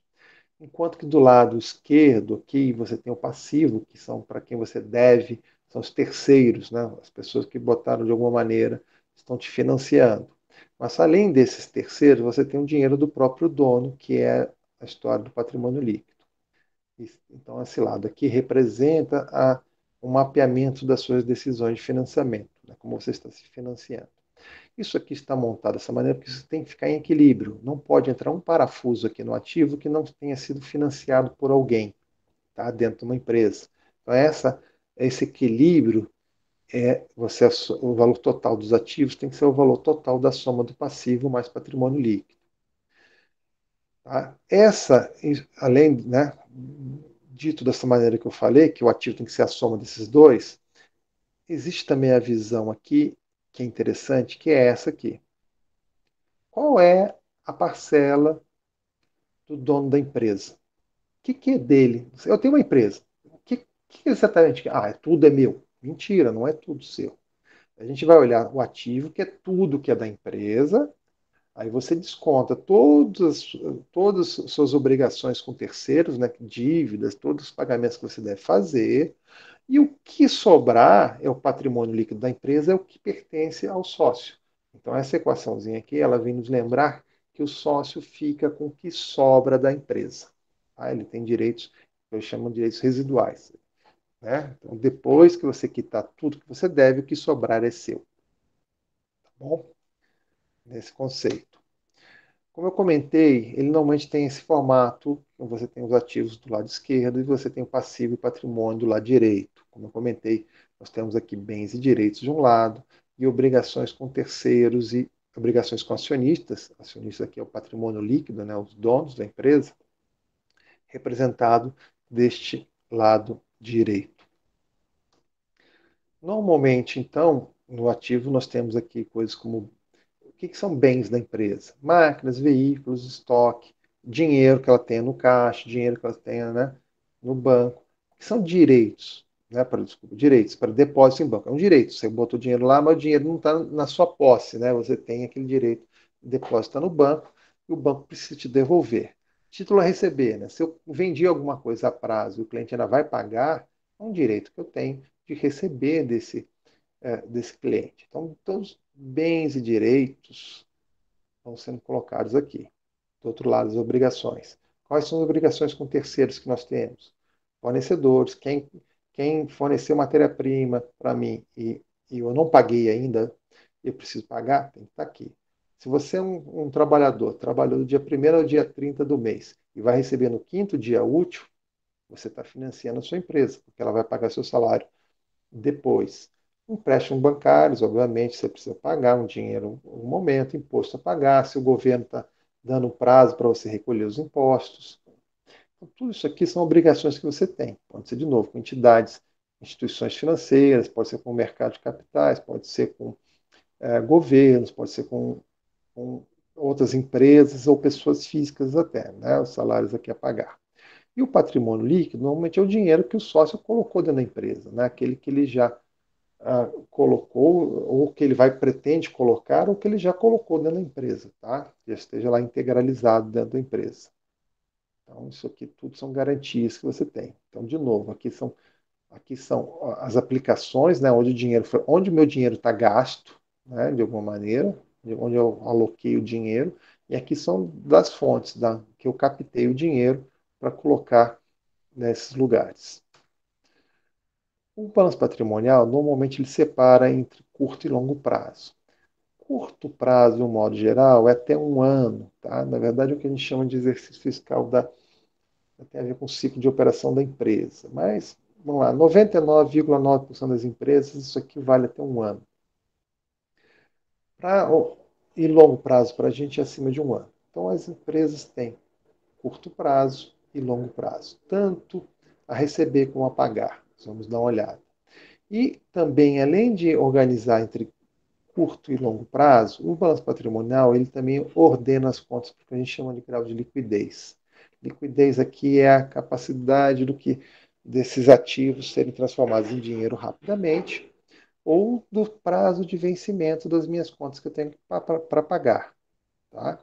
Então, quando a gente olha uma estrutura, né, de um balanço patrimonial, ele tem aqui um grupo de contas chamado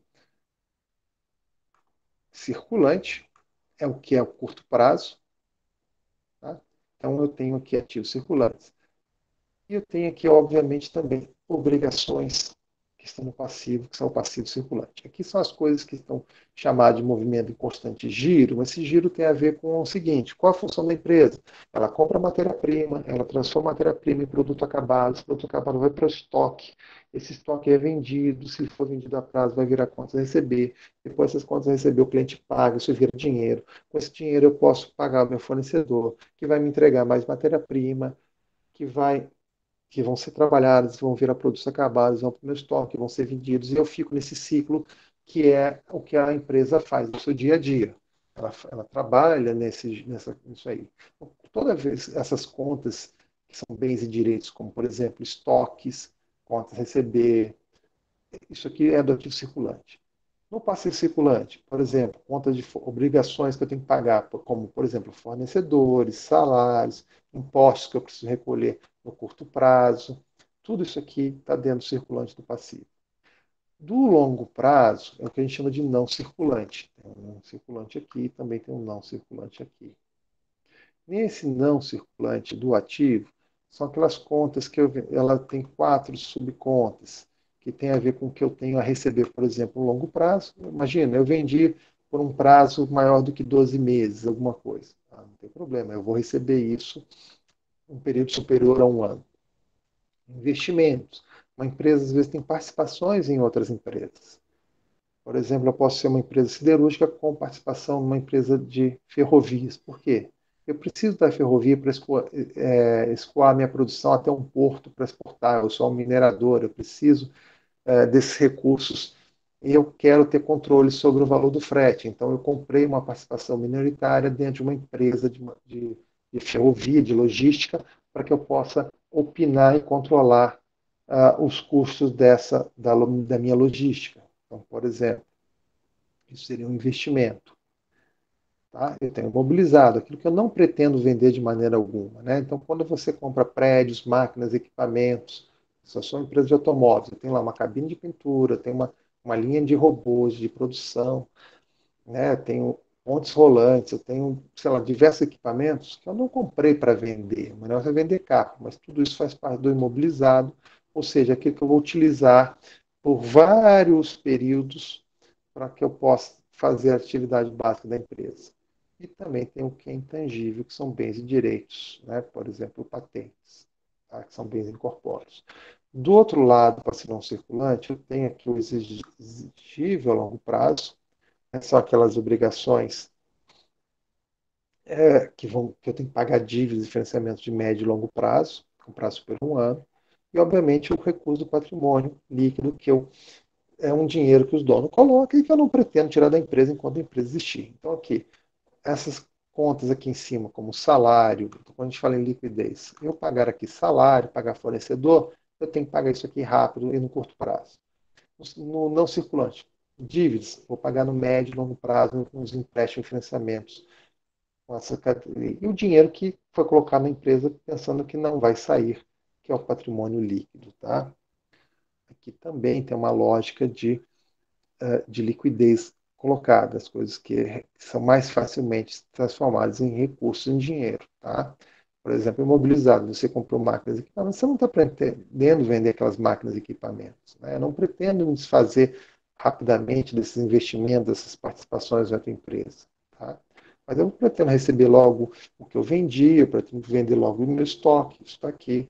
Depois eu tenho uma expectativa de receber aquelas contas que eu vendi com prazo de mais de um ano. Então, o conceito de liquidez de curto e longo prazo norteia a, a montagem do ativo e passivo. Então, se você se lembrar um pouco, é que vocês já são mais novos, mas antigamente era uma prática das empresas fecharem, às vezes, no primeiro ano, ou fazer aquelas liquidações da virada de 1º de janeiro, que era uma maneira de desovar estoque, acertar, fazer um fechado para balanço, o cara levantava e contava tudo que existia na empresa para poder. Que hoje é tudo, né? Os sistemas informáticos, você tem isso em tempo real. Imagina no tempo que essas coisas eram feitas na papeleta, né, no papel. Então você tinha que parar um dia no ano para fazer uma conferência, né, de tudo isso, se não houve erros, né, desvios e outras coisas para acertar, dar baixa nos estoques e ajustar seus estoques, tá bom?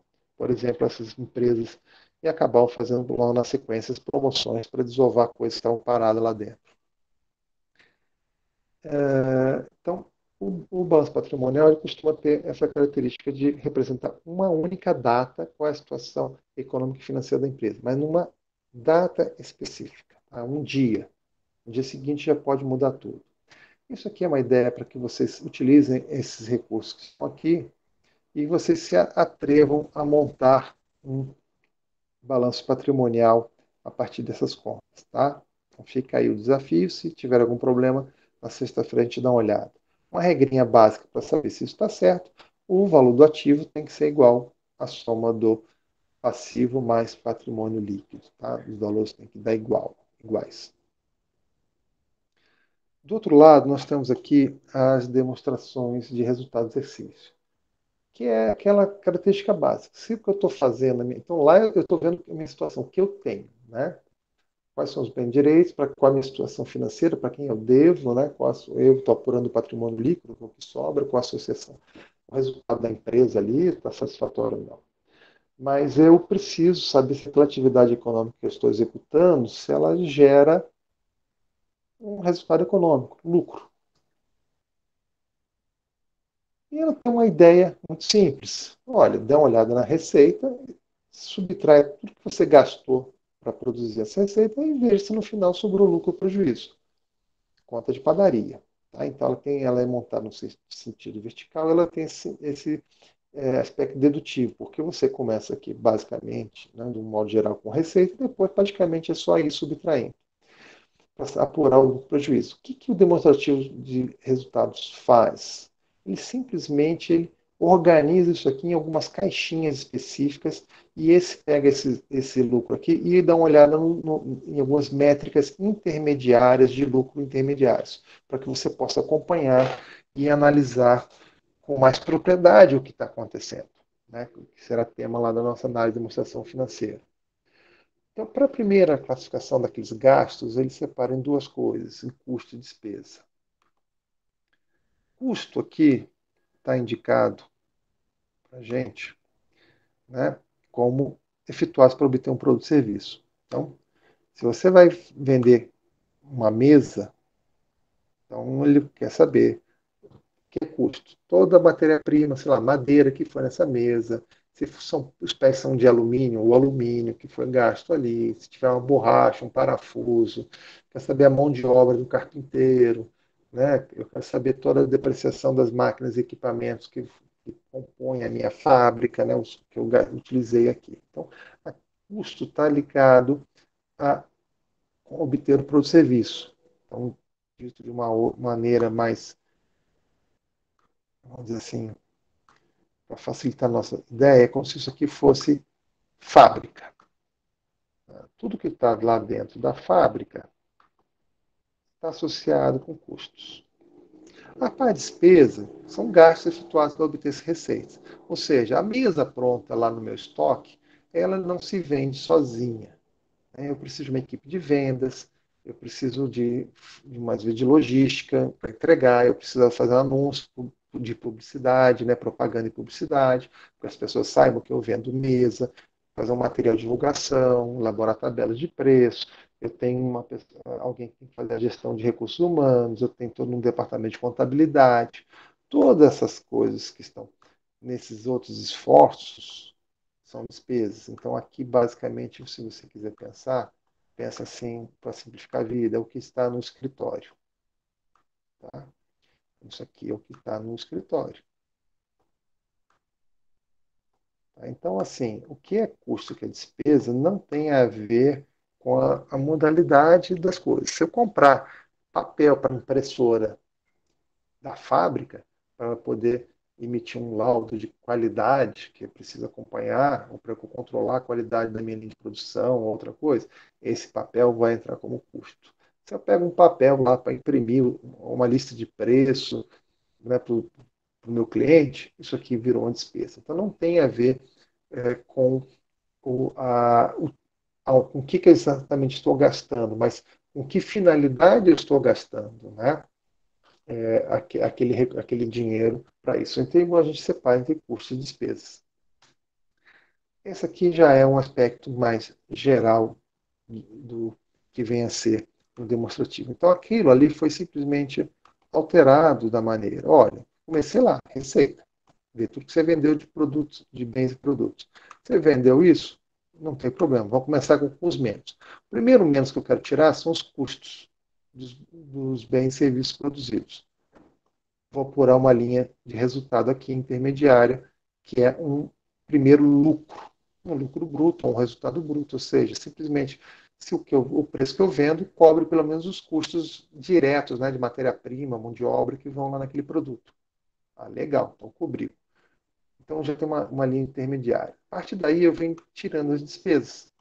Despesas com o quê? Despesas de vendas, administrativas e outras despesas. Ao tirar isso aqui, eu tenho um segundo nível de resultado, que vai ser muito importante, que nós vamos conversar, que esse resultado antes tem esse nome grande, financeiro dos tributos, que na verdade é como se fosse, nós podemos entender como um resultado operacional, ou seja, fabricar e vender mesas, né, toda essa operação, me dá esse resultado que está nessa linha, porque até aqui eu só tirei custos e despesas. Então é disso que eu ganho na minha parte de operação. Daqui para baixo entram os itens que não são completamente, vamos dizer, não são exatamente operacionais, porque não estão bem na minha coisa. Um é o resultado financeiro, ou seja, um quanto que eu vou pagar, por exemplo, de juros pelos meus financiamentos. Eu tenho aqui uma métrica de um resultado intermediário, e aqui quanto que eu vou pagar para o governo, aquele sócio que eu não pedi, sobre lucro, para que eu chegue finalmente naquela última linha de resultado lá que nós estamos comentando, que é o lucro final da empresa. De novo, destacando que o acionista fica com o que sobra.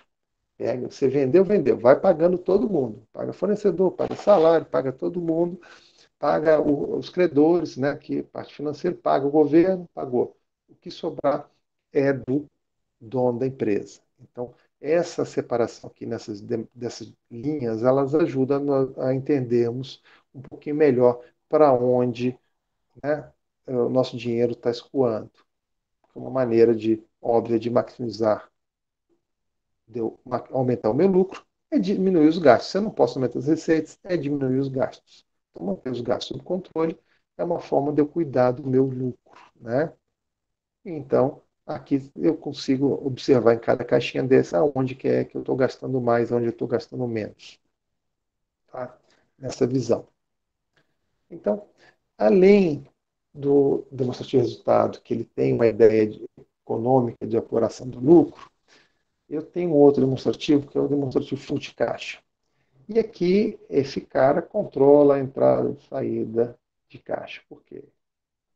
Isso aqui para as empresas é que nem respiração, né? A sobrevivência da empresa depende de controles de entrada e saída de caixa. 95% do que as empresas fazem no seu dia a dia é um controle de contas a receber e contas a pagar.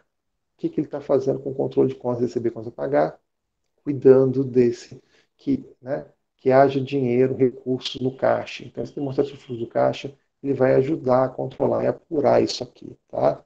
Existem algumas maneiras de se executá-lo, né?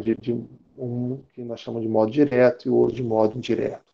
O modo direto é basicamente que nem os trata na nossa conta bancária, né? Você pega lá o saldo inicial, vê as entradas, tira, né, vê o que vai sair e dá uma olhada no saldo final, no final do dia. Mas você também tem um chamado de modo indireto, onde a gente pode, através de variações de contas lá do balanço patrimonial, né, separar as atividades que consomem caixa ou que geram caixa da empresa, né? Por exemplo, aumentar o estoque. Se você aumentar o estoque, provavelmente isso vai consumir caixa, né? E separa esses caras em atividades operacionais de financiamento e investimento. Com que objetivo é feito isso também? Para que você possa saber, de novo, da mesma maneira que nós trabalhamos lá para ter um bom entendimento do que está acontecendo, saber qual é o caixa gerado na minha operação. Uma empresa saudável, em algum momento, ela precisa gerar caixas operacionais. Agora, será que esses caixas operacionais são suficientes para todas as necessidades de investimento da empresa? Né? Desculpa, eu vi passar aqui no alguma coisa de amortização. Você gostaria de formular a pergunta, por favor? Eu só vi passar rápido no chat. Eu não entendi. Teve uma dúvida, professor, que foi qual é a diferença entre EBIT e EBITDA? E um aluno respondeu que o EBITDA também exclui a depreciação e amortização. Aí eu perguntei se a amortização é da dívida da empresa. Não é esse tipo de amortização da dívida da empresa, não, tá? Essa amortização ela tem uma outra característica, mas se você me permitir, eu gostaria de abordar nisso quando a gente for falar especificamente de análise demonstrativa financeira, não vamos falar do EBITDA, tá? Mas essa amortização, ela tem uma outra característica que não é a amortização de dívidas, tá? Mas se você puder guardar um pouquinho, eu não gostaria de adiantar hoje esse assunto. Eu vou peço um pouquinho de paciência. Quando a gente entrar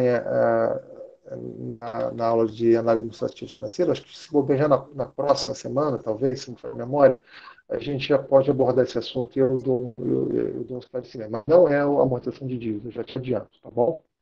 Tá bom, obrigado. Tá, mas, por exemplo, a amortização de dívida vai entrar aqui nesse demonstrativo de fluxo de caixa na parte de atividade de financiamento, tá? Ela vai compor se você está pagando dinheiro, se está entrando dinheiro via atividade de amortização ou de novos empréstimos, vai aparecer aqui. Então, você consegue explicar aqui as suas movimentações de caixa na empresa, passando por esses subgrupos aqui. Nos ajuda a entender. Uma empresa saudável provavelmente está gerando uma quantidade, ou tem que ter a perspectiva de, em algum momento, gerar a caixa para suas atividades operacionais. Tá? Isso é o que faz a empresa mais saudável. Tá? Então, isso aqui ajuda a organizar um pouquinho essa ideia. Só então para ter uma... Aqui, ó, nós ficaríamos mais ou menos com essa ideia que nós temos aqui um balanço patrimonial a uma determinada data, por exemplo, no dia 31 de dezembro de, sei lá, 2019. Imagina que no dia 30 de dezembro de 2019. Então, isso aqui vale para um dia específico. É isso que a gente gosta de salientar. Então, isso aqui é 31/12. Tá? Um dia específico, eu for lá e vejo o meu balanço. E aí eu olho qual é o balanço. Eu tenho lá o balanço também ativo aqui do lado esquerdo e o passivo aqui do lado direito. Aqui também no dia 31/12, só que agora de 2020, o ano que não terminou, né? Aqui em 2020 eu tenho um novo balanço, que deve explicar muito bem essas modificações, o que aconteceu daqui para cá. Um deles vai ser o DRE. Tá? As movimentações têm que estar refletindo no demonstrativo de resultado do exercício. Então, o demonstrativo de resultado do exercício é um demonstrativo que ele abrange um período. Então, por exemplo, aqui do período de um ano. eu poderia ter um DRE mensal, a empresa pode estar um trimestral, a empresa de capital aberto faz e tem que emitir. Posso ter um semestral, posso ter no período que eu quiser, mas isso aqui envolve, esse exercício envolve um período. Aqui, no caso, está envolvendo um período de 1 ano. E além desse cara, o outro que vai explicar as outras modificações, né, porque nada acontece com algumas coisas. Então, ali em cima está acontecendo a parte econômica, e eu tenho aqui demonstrativo de fluxo de caixa. Então, aqui em cima tem os impactos econômicos pela regra de regime de competência, né? Quando as coisas ocorrem, não quando eu vou pagar, eu vou reconhecendo o resultado da minha atividade econômica, se ela está dando lucro ou prejuízo. E essa movimentação financeira de entrada e saída de caixa tem que estar refletida nesse demonstrativo. E esses dois, então, têm que ser capazes de explicar, né? Tem que ser capaz de explicar essa diferença de como eu saí desse cenário e cheguei nesse outro cenário, né? Isso aqui, a hora que eu junto essas partes, eu consigo entender isso aqui, tá bom? Então, é essa a função desses demonstrativos financeiros, são básicos para quem deseja empreender, quem deseja investir, quem deseja fazer diversas atividades aí, tá? Bom, sobre essa parte de finanças, o que eu gostaria de falar é, de novo, uma breve recordação, mas essa recordação para vocês ela vai ser um pouquinho mais doída, porque é que vocês coloquem, né, comecem a trabalhar, cadê aqui? Vocês comecem a trabalhar a partir daqueles exercícios que estão sendo propostos para você. O primeiro exercício, porque, de novo, eu costumo brincar que ninguém aprende vendo os outros fazer, né? Você não vai aprender a nadar sem pular na piscina, né, ou observando os outros nadar. Então, deixa eu só compartilhar aqui. Então, além do exercício que já está lá no TDIA para fazer mais um texto para você ler a partir desse material que nós comentamos hoje. Cadê? Está aqui, desculpa que eu estou tentando compartilhar. Você terá também esse exercício para trabalhar, tá? Então, para que a gente possa fixar um pouquinho, quem não tiver muito familiarizado ou já fez contabilidade há muito tempo atrás, nós temos aqui um balanço patrimonial. A ideia é que você preencha essa coluna aqui de 12 do X7, né? Essa coluna deve ser preenchida a partir dessas movimentações aqui. Então, aqui tem algumas informações que são dadas, algumas atividades que a empresa executou ao longo desse processo, que estão chamando de operações aqui. E isso aqui, você teria que também preencher aqui o demonstrativo de resultado e o demonstrativo de fluxo de caixa, tá? E tem um demonstrativo aqui um pouquinho diferente, que chama das mutações de patrimônio líquido. Esse depois a gente vai explicando. Não se preocupe, nós temos as aulas de sexta-feira para fazer isso aqui, tá? Sugestão, faça primeiro o DRE e o fluxo de caixa, e esse aqui de demonstrações de mutações de patrimônio líquido, e só por último, venha preencher o balanço patrimonial, tá? Essa é a sugestão. Então, você tem esse exercício em PDF lá no Outdia. A ideia é que você tente fazê-lo agora, e na segunda semana você entre com esses resultados no Outdia, que isso vai ser tema de um dos exercícios lá, valendo nota, tá? Então, você gasta essa semana pensando nisso aqui. Então, quais seriam as suas metas para essa semana? Ler o texto que eu disponibilizei lá sobre teoria do shareholder e stakeholder, responder lá uma questãozinha muito simples que está lá no TDIA, valendo 5 pontos, é um esquenta sobre esse processo, com base na leitura desse texto, e você começasse a fazer esse exercício aqui de revisão de contabilidade, tá? Teríamos agora sexta-feira já para poder ajudá-lo a esclarecer dúvidas só quanto a isso ou qualquer outro tema que vocês tenham no momento. Tudo bem? Então essa aí seria a lição de casa para vocês. Só um momentinho, eu vou encerrar aqui a gravação.